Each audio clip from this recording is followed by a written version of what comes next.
Logun en live. Portrait. De son vrai nom à l'état civil, Charles Ayaw Agbozo, Charles Ozo aime tout ce qui converge vers les rythmes musicaux. Il chante et danse au son des rythmes de sa terre natale. Authentique fils Niblin, dignité sous deux formes, un mâle belliqueux et une femelle pacifique et tolérante, l'artiste Charles Ozo est un Togolais originaire de la ville de Togoville. L'histoire de Togoville, ce n'est pas seulement celle d'une cité africaine parmi tant d'autres. Il s'agit de la ville éponyme du Togo, celle qui le baptise à sa naissance en tant que nation, en tant qu'entité collective internationale reconnu par le traité de protectorat de juillet 1884. Togoville est située dans la région maritime où se trouve tout au long de la lagune du lac Togo. Et c'est Togoville qui a su donner le nom à tout le Togo parce que ça s'appelait avant Toago. Maintenant que les colons sont arrivés, ils cherchaient un nom pour donner au Togo français, ils ont donné le nom ils ont pris ce nom-là. Et le nom de Toago a changé pour pouvoir différencier, ça a changé et puis ça a donné Togoville. Dont la cité gardée est protégée par la reine Tolisa, une divinité qui apparaît comme une belle jeune dame et est vue par les habitants à des heures précises à toutes les entrées de la ville. Charles Ozo a été lavé de l'eau culturelle des forces des dieux de ses origines natales et il en tire toutes ses inspirations. Doté de multiples talents scéniques, c'est dans les années 90 qu'il fait ses premières scènes à Togoville, son village natal. Plus tard, Charles Ozo fait ses preuves en intégrant le groupe Colossal, un groupe de world music très en vogue vers les années 90 et compose ses premières chansons avec une ligne artistique anglo-saxonne. Il se fait une idée très constructive du milieu professionnel musical en sillonnant le Togo à travers des tournées et aux côtés de l'ivoiro-congolaise Pierrette Adams et bien d'autres artistes de renom avec lesquels il a partagé des scènes à travers le monde. Chanteur passionné, il perfectionnera ses techniques vocales et son talent de chanteur prend une poussée décisive. Rencontrer d'autres cultures, rencontrer d'autres personnes qui sont pas de Togoville, qui sont pas du Togo, on apprend toujours quelque chose de la manière de parler. Sur la scène, mais surtout, étant chorégraphe à ce temps-là, j'ai beaucoup appris ce qui est la scène en fait.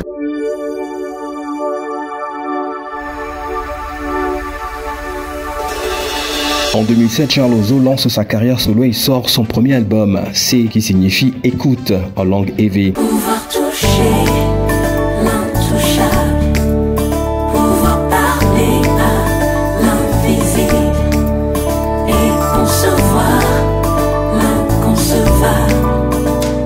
C'est ça, toucher l'horizon.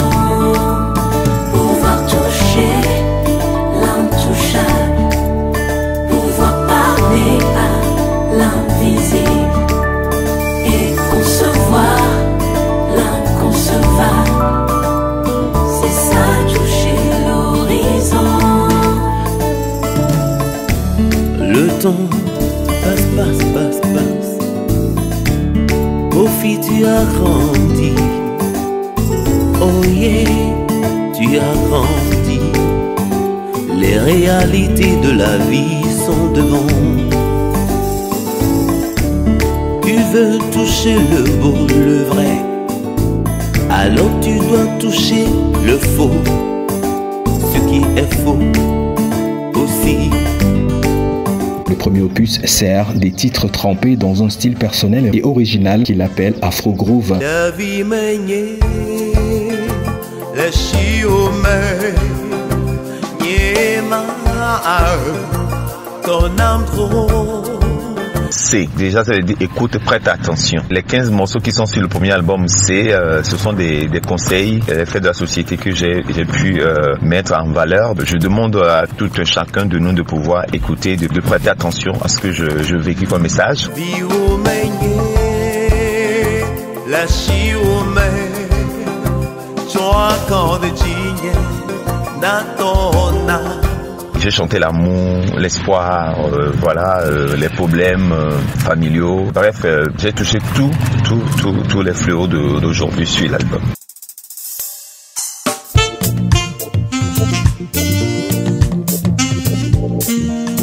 Après C, sorti en 2008, l'artiste surprend son public avec un deuxième album, Delania, mis sur le marché togolais en novembre 2012. Encore un chef-d'œuvre de plus. Charles Ozo utilise à merveille sa maîtrise du chant au service duquel il met une voix exceptionnellement attirante et grave.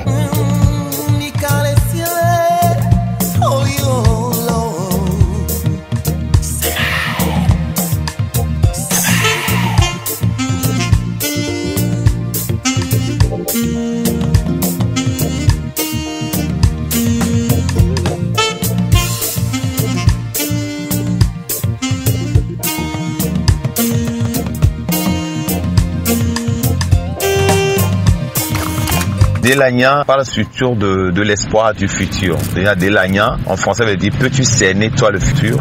Tout ce que les gens font, je dois passer au futur. Parce que le passé, c'est le passé, le présent est important. C'est le présent qui définit le futur. Si tu veux réussir ta vie autre-là, il faut le voir dans le présent. Donc, Delagna, c'est un album qui projette sur le lendemain meilleur. Portrait. Toujours en quête de découverte des mystères et forces de sa culture d'origine, il entre dans un couvent vaudou en 2018 pour y réaliser ses enregistrements de sonorités rythmiques vaudou dont il s'inspire dans la réalisation de son 3e album sorti en octobre 2018 et titré Domeninu, qui signifie mon héritage en langue éveillée.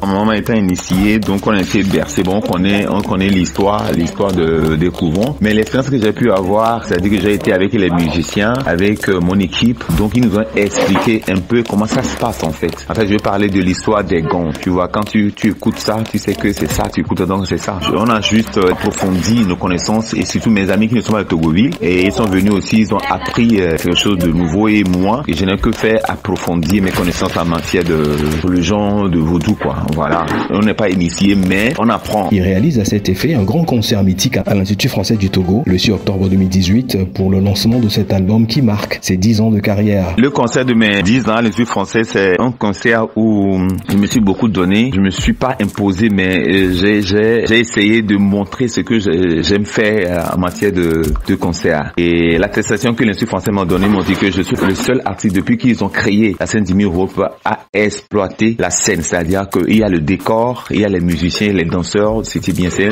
qu'on concert vraiment. Ça approche un peu ce que j'aimerais faire ou bien ce que j'aime faire quand j'ai un concert live. Quand j'ai un concert, je veux que tout soit au point quoi. Et la scène et le décor avec les musiciens, l'harmonie là. Donc j'ai essayé de faire cela avec le peu que j'avais comme moyen et ça, voilà, c'est un concert qui m'a beaucoup marqué. Charles Ozo est souvent comparé à ses précurseurs comme Fela Nicolas Pokuti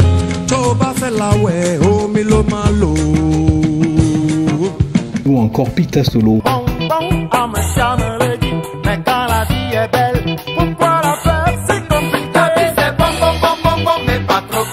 Qui ont fait de la musique tradie moderne un vecteur de communication et un moyen de valorisation de la culture africaine aux yeux du monde moderne. Et comme pour dire que les planètes et les étoiles sont alignées pour Charles Ozo, Pita Solo, dans son ambition de faire promouvoir la musique tradie moderne du Togo, initie une résidence à laquelle participera Charles Ozo et bien d'autres artistes de la chanson togolaise. C'était une expérience vraiment enrichissante. Donc du coup, voilà, on a appris de nouvelles choses. On ne cesse jamais d'apprendre.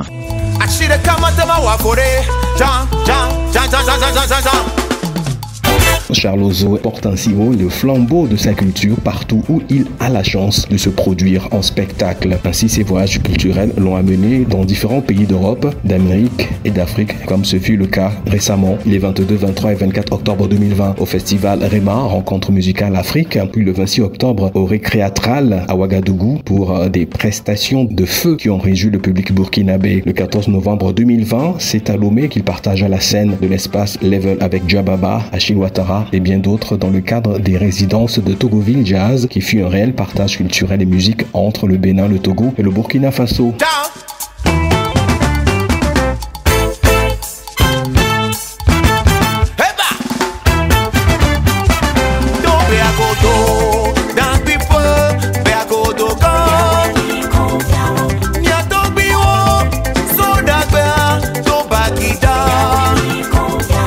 L'artiste Charles Ozo est incontestablement un réel phénomène musical, une véritable bête de scène, un homme de culture et de valeur pour notre continent. Pour preuve, cette année 2024, il est à la 3e édition du festival dont il est le promoteur Festimuse qui a lieu à Togoville, ce qui bien sûr attire les regards des dignitaires de la localité qui en ont fait il y a encore quelques jours une personnalité de marque. Vu le travail que je fais chez moi à Togoville dans la commune de Vaud, donc le maire jugé bon de me nommer attaché culturel auprès de la mairie pour pouvoir voir comment on peut encore pousser la culture dans notre secteur. Déjà que je ne fais pas mon festival à Lomé, je le fais à Togoville. Il faut aller vers les peuples, les gens qui ne peuvent jamais venir à Lomé sur des artistes, quoi. L'idée pour moi, c'est de pouvoir aller vers les peuples, vers les villages pour que les gens puissent aussi découvrir les artistes et puis voir ce qu'on fait à Lomé.